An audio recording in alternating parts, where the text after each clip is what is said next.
सभी प्यारनि दोस्तनि खे अस्सलाम वालेकुम या सलाम मदद सिंध के मौसम सां गॾु मां आहियां तव्हांजो प्यारो दोस्त वक़ार अली रिंद।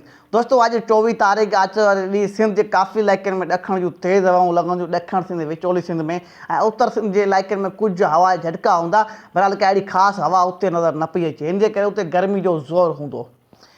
मतलब त ॾखण सिंध विचोली सिंध में ॾखण जूं सुठियूं हवाऊं लॻंदियूं ऐं कुझु इलाइक़नि में कुझु तेज़ हवाऊं लॻी सघंदियूं, झक्कड़ टाइप, जंहिं सबबु अगरि ॻाल्हि कयूं धूड़ ऐं मिटी थी सघे थी, छो त को बि बरसाती सिस्टम वेझे ताईं न आहे बरसाति पई त सिंध जे काफ़ी इलाइक़नि में मौसम ख़ुश्क ऐं गरम रहण जा इम्कान आहिनि। फ़िलहालु को अहिड़ो ख़ासि बरसाती सिस्टम सिंध में नज़र न पियो अचे। हीअ ॾखण जूं तेज़ हवाऊं कुझु ॾींहं जारी रहंदियूं, उनखां पोइ वरी गर्मी में इज़ाफ़ो थींदो। त हाणे मौसम ईअं हूंदो, मतिलबु त ॾखण सिंध में जेका आहे मुसलसल ॾखण जूं हवाऊं हल्कियूं फुल्कियूं त कॾहिं तेज़ जारी रहंदियूं पियूं।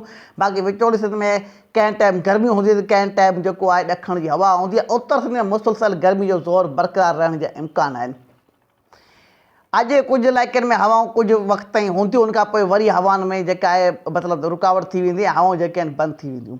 बलोचिस्तान के काफ़ी इलाइक़नि में जेको आहे हीअ ॾखण जूं हलंदियूं आहिनि, उनखां पोइ उत्तर बलोचिस्तान में कुझु इलाइक़नि में उत्तर ऐं ओलह जी हवा लॻण जा इम्कान आहिनि।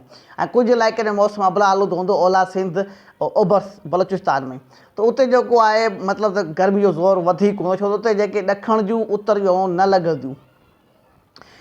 तो दोस्तों फ़िलहालु के ख़ासि बरसाति जा इम्कान बि न आहिनि ऐं ॾखण जूं हवाऊं जेके आहिनि सुठियूं लॻंदियूं। ऐं हिकिड़ी ॻाल्हि तव्हां ॿुधाए थो हलां त लोकल एक्टिविटी ठही सघे थी, सिर्फ़ु अगरि ॻाल्हि कजे उत्तर बलोचिस्तान में अगरि ठही वई त पोइ उहे ककर जेके आहिनि उत्तर सिंध में कुझु इलाइक़नि में दाख़िल थी सघनि था। बाक़ी कहिड़ो ख़ासि सिस्टम न आहे। उत्तर सिंध में को उहे लोकल ककर बि का कहिड़ी ख़ासि बरसाति न वसाईंदा। मौसम आहे, इन में का बि तब्दीली आहे त इन जी मालूमात इनशाला तव्हांखे इन पेज ते ॾींदासीं। त महिरबानी करे जेके बि दोस्त आहिनि असांजी वीडियो ॾिसनि था, उनखे गुज़ारिश आहे अगरि तव्हां असांजी मदद करणु चाहियो था।